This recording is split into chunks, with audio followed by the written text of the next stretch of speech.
10th E। Good morning students.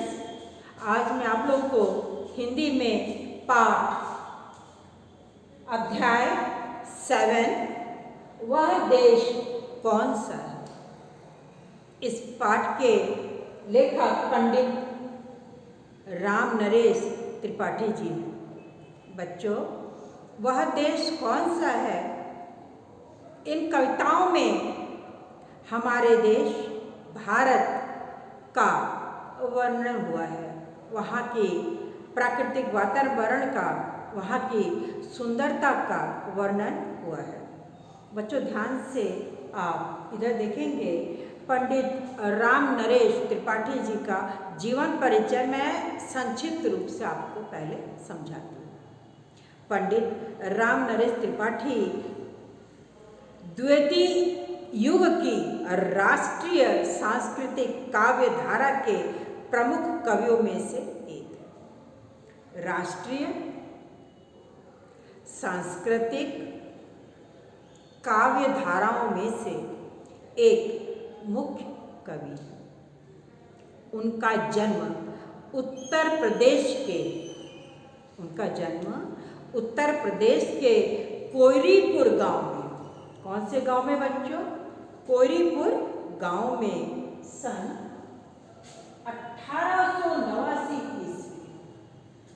1889 ईस्वी में हुआ था।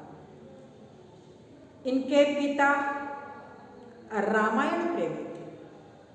पिता रामायण, गीता, महाभारत, कई घरों में इन पुस्तकों का बहुत अधिक प्रचलन है, लोग पढ़ते ही हैं। पंडित राम नरेश त्रिपाठी के घर में इनके पिता रामायण प्रेमी थे और रामायण का गहरा असर, रामायण के शब्दों का गहरा असर पंडित राम नरेश त्रिपाठी के जीवन पर पड़ा, मन पर पड़ा, उनके विचारों पर पड़ा। त्रिपाठी जी ने हिंदी, बंगला और अंग्रेजी का अच्छा ज्ञान प्राप्त किया। त्रिपाठी जी ने हिंदी, बंगला और अंग्रेजी का अच्छा ज्ञान प्राप्त किया और सामाजिक तथा राष्ट्रीय कार्यों में योग देने लगे। सामाजिक तथा राष्ट्रीय कार्य, राष्ट्रीय कार्य का मतलब है बच्चों देश के लिए काम करना। राष्ट्रीय काम में अपने देश के लिए किए गए कार्यों में उन्होंने बढ़ चढ़ कर हिस्सा लिया। इन्हें भ्रमण में बहुत रुचि थी। भ्रमण का मतलब होता है घूमना फिरना, एक स्थान से दूसरे स्थान जाना, उनकी गहरी रुचि थी। भारतीय रियायतों के राजा महाराजाओं से वो समय समय पर मिलते थे। बच्चों, हमारा देश जब आज़ाद नहीं हुआ था, पूरे देश में एक अंग्रेजों का, बड़े बड़े राजा महाराजाओं का, मुगलों का, सबका शासन था और उस समय राम नरेश त्रिपाठी भ्रमण करते हुए राजा महाराजाओं से मिलते थे और घूमने की इच्छा से वो 20 किलोमीटर तक की यात्राएं कर डालते थे। घूमने फिरने की इच्छा थी, भ्रमण करने की इच्छा थी, वो 20 किलोमीटर तक वो यात्रा कर लेते थे। इस यात्रा के दौरान उन्होंने हजारों ग्राम गीतों का संकलन किया। बच्चों, जब वो घूमते थे, गांव-गांव को देखते थे और वहाँ के वातावरण को देखते हुए वो गीत लिखते थे, काव्यों की रचना करते थे, पदों की रचना करते थे और उनका वो संकलन करते थे। इस तरह उनका निधन मतलब मृत्यु। बच्चों, पंडित राम नरेश त्रिपाठी जी का मृत्यु 1962 में हुआ। 1962 में पंडित राम नरेश त्रिपाठी जी अपने जीवन से मुक्त होकर स्वर्गलोक सिधार गए। ध्यान से सुनेंगे बच्चों। पंडित राम नरेश त्रिपाठी की मुख्य रचनाएं कौन कौन सी है? त्रिपाठी जी की रचनाएं हैं पथिक, पथिक मतलब रास्ते पर चलने वाला, पथ पर चलने वाला, पथिक राहगीर। मिलन और स्वप्न, ये रामनरेश त्रिपाठी जी की मुख्य रचनाओं में है। मानसी, ये भी रामनरेश त्रिपाठी जी की मुख्य रचनाओं में है। कौमुद, कौमुद, कौमुदी, बच्चे ध्यान देंगे, कविता कौमुदी, कविता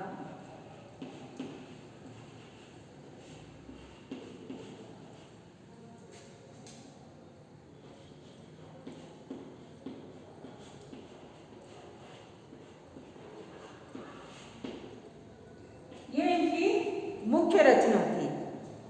गाम्य गीत, गाम्य का मतलब होता है गांव से लगा हुआ, जुड़ा हुआ, गाम्य गीत।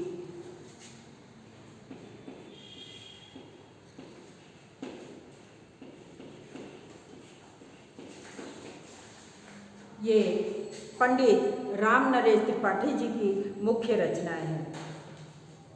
बच्चों, गोस्वामी तुलसीदास और उनकी कविता, वो भी इनकी रचनाओं में नवीन आदर्श, नव युग का संकेत है।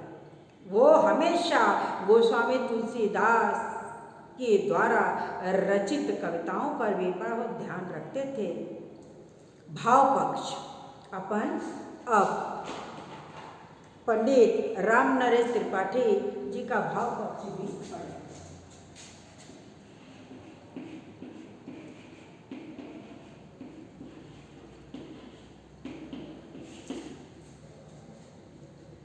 कविवर रामनरेश त्रिपाठी का भाव पक्ष सरस किंतु प्रेरक है। प्रेरक यानी शिक्षाप्रद। जीवन में उनकी कविताओं से हमें कई प्रेरणाएं मिलती हैं, उसमें सजीवता है। जब हम पंडित रामनरेश त्रिपाठी जी के द्वारा रचित कविताओं का संकलन का अध्ययन करते हैं, तब हमें ऐसा लगता है कि जीवंत हम सामने उसे देख रहे हैं। सदृश्य हमारी आंखों के सामने वो दिखता है। प्रवाह, प्रवाह महता है, प्रभाव उड़ता है। प्रवाह महता है और प्रभाव उड़ता है। हमारे ऊपर, समाज के लोगों पर, पढ़ने वाले पाठकों पर काफ़ी गहरा प्रभाव पड़ता है। उनकी कविताओं के भाव, बच्चों, उनकी कविताओं के भाव स्वस्थ और सुंदर है। उन्होंने जो कविता लिखी है, वह देश कौन सा है, भारतवर्ष का वर्णन किया है। वहाँ की नदियों का, वहाँ की गांव का, हिमालय पर्वत का, इन सभी का वर्णन पंडित रामनरेश त्रिपाठी ने किया है। उन्होंने अपनी कविता में हमारे देश के बारे में बहुत ही विस्तृत और अच्छे ढंग से प्रस्तुत किया है। इसके बाद मैं आपको वह देश कौन सा है कविता का पूर्ण विवरण करके समझाऊंगी। इसलिए उनकी कविताओं के भाव स्वस्थ और सुंदर है, सजीवता की झलक है। उनकी कविताओं में सजीवता की झलक है। वे अपनी रचनाओं में देशभक्ति की भावनाओं का समावेश करते हैं। उनकी रचनाएं, उनकी कविता, उनके कला पक्ष को जब आप देखेंगे, पढ़ेंगे, तब आपको समझ में आएगा कि उनकी कविताओं में देशभक्ति की भावना पूर्ण रूप से भरी हुई है। उनकी भाषा सहज, सरल, खड़ी बोली है। उनकी भाषा सहज, सरल, खड़ी बोली है। पर वे शुद्ध संस्कृत शब्दों के प्रति अग्रणी नहीं है।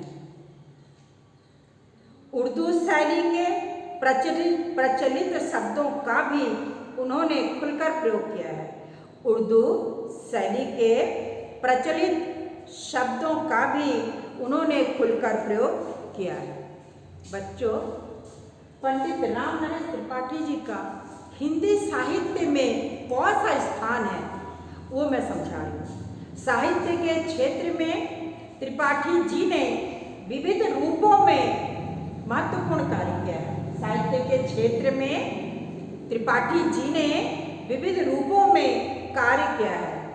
उन्होंने हिंदी, उर्दू, संस्कृत, बांग्ला सभी भाषाओं का प्रयोग करते हुए अपनी कविता को आगे बढ़ाया है।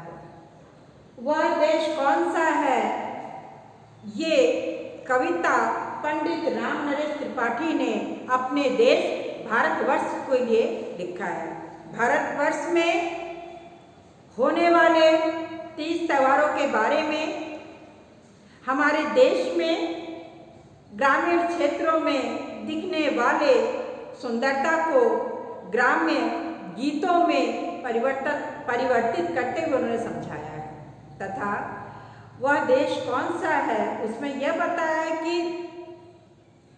हिमालय हमारे देश का रक्षक है, समुद्र हिमालय के चरणों को धो रहा है, हमारे देश का मुकुट है, हिमालय पर्वत हमारे देश का मुकुट है और रत्नेश समुद्र नित्य नए ढंग से हमारे हिमालय पर्वत का पैर धो रहा है। वह देश कौन सा है जहाँ बड़े बड़े वीर वीरांगनाओं का जन्म हुआ, देश के लिए बड़े बड़े वीर क्रांतिकारियों ने तरह तरह के काम किए।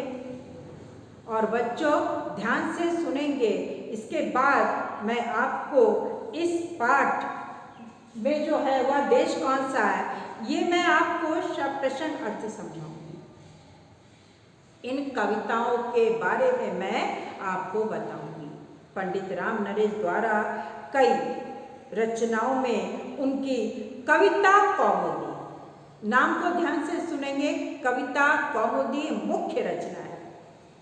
और गाम्य गीत तथा गोस्वामी तुलसीदास द्वारा रचित जितनी भी रचनाएं हैं उन्हें पंडित रामनरेश त्रिपाठी ने अपनी रचनाओं में समावेश किया है। मिला जुला रूप है। इस प्रकार से मैं यहीं पर समाप्त करती हूँ। धन्यवाद।